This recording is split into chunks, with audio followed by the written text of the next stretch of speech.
Creo que no nos conocemos en persona, salvo alguna fotillo que hayáis visto por el blog o así. Bueno, ¿por qué es este vídeo?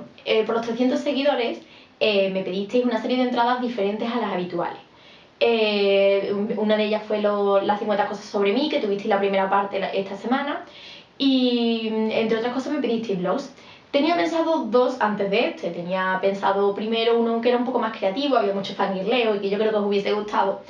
Y luego había otro que también que tenía hace mucho, pero hace meses que debería haberlo editado y no lo he subido.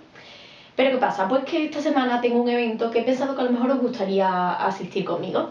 Es la presentación del libro La hija de barba azul de Ana de Haro y será en Casa del Libro. ¿Os apetece veniros conmigo? Entonces, seguid viendo el vídeo.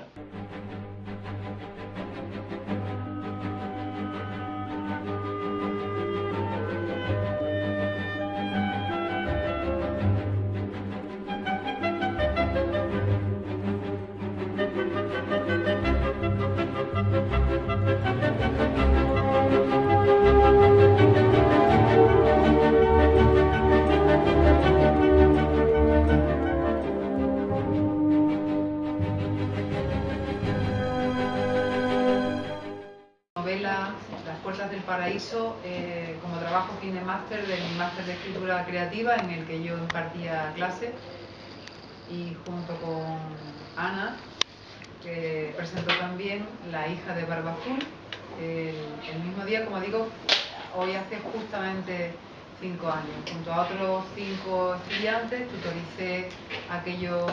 En este caso tenemos un artista invitado. Es el telonero. Es el telonero. El telonero. Disculpame porque esta instalación no la conozco muy bien y estoy un poquito perdido, pero bueno. Creo que es en el Play, ¿eh? Sí. Pero si apagas un poquito más la luz... Yo estaba muy interesada en el tema de la reescritura.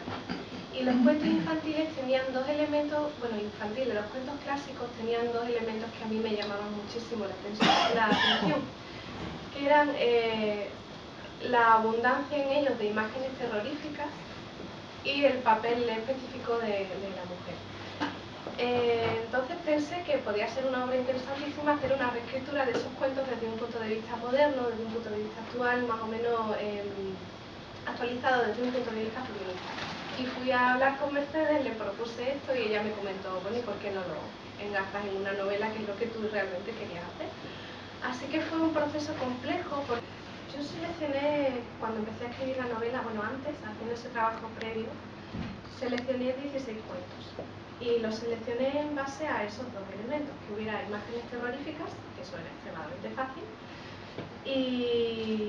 y que esas imágenes terroríficas estuvieran protagonizadas por mujeres.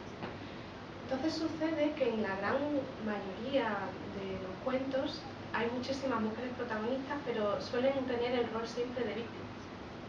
Son víctimas de esas escenas terroríficas.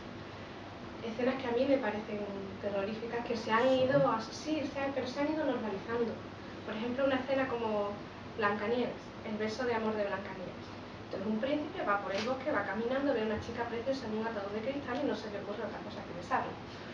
A mí eso me parece perturbador.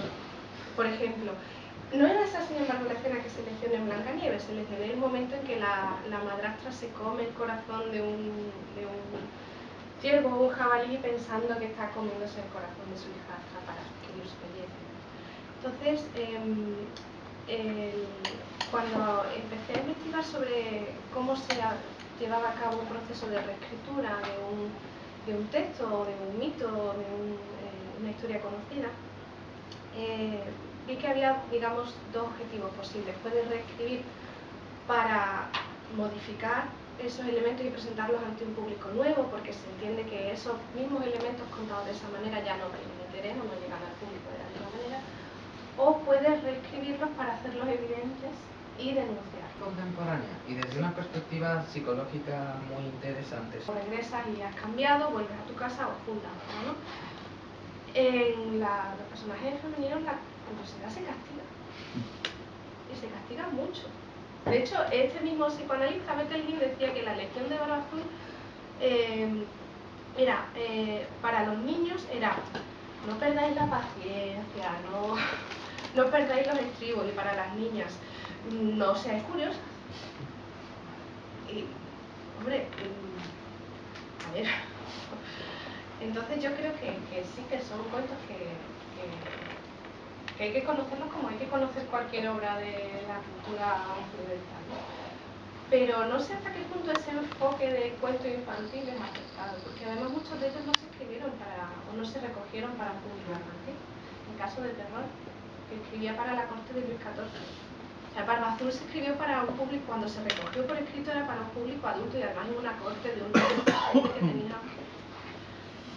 que había vivido. No es lo mismo, los hermanos Grimm hacen varias ediciones de sus obras y en la primera las versiones de los cuentos son muchísimo más cruentas que en la segunda. Ya después en la segunda edición me parece está todo mucho más suavizado, mucho más dulcificado, pero yo os recomiendo que si os interesa el tema busquéis un cuento de los hermanos Grimm que se llama El Enebro, que yo no utilicé porque no tiene personajes femeninos, pero es lo más bestia que yo he leído. Y además se acaba de reeditar ahora en una versión bilingüe, en español, alemán, una cosa muy bien. Ana, ya que nos haces recomendaciones de lectura y citas otras obras, ¿por qué no nos hablas de las obras que fueron influencia para ti en esta? Este es el momento en el que Karen se reencuentra por primera vez con su padre, se adentra por primera vez en ese universo de la casa. Y dice así: sus ojos tardaron un momento en acostumbrarse a la penumbra. Un olor ligeramente familiar la asaltó, el de la enfermedad, oculto bajo perfumes y flores, pero perfectamente reconocible. Era una estancia grande, tanto que en la semioscuridad que reinaba Karen no podía distinguir con claridad las paredes ni los rostros de los retratos que la rodeaban, ni las estanterías cargadas de libros que solo podía intuir. Se sobresaltó al ver a una mujer morena que la miraba. Había un espejo. A su izquierda había un ventanal cerrado y con las cortinas echadas. En el centro del cuarto estaba la cama más impresionante que Karen había visto jamás. Era de matrimonio, y las pesadas cortinas de terciopelo que la rodeaban estaban descorridas. Pero lo más sobrecogedor, más allá de las ricas mantas y las mullidas almohadas, era su altura. La figura que reposaba en ella lo hacía sobre un número insólito de colchones. Karen no hubiera sabido decir si eran 10 o 20, y se hundía en la blandura como en un abismo.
Bueno, Débora Libros, pues esto ha sido todo. Espero que os haya gustado. Os prometo que voy a intentar ir a más eventos para que podáis disfrutar de todos ellos. Y bueno, tenéis 3 entradas todas las semanas y nos vemos en el próximo vlog.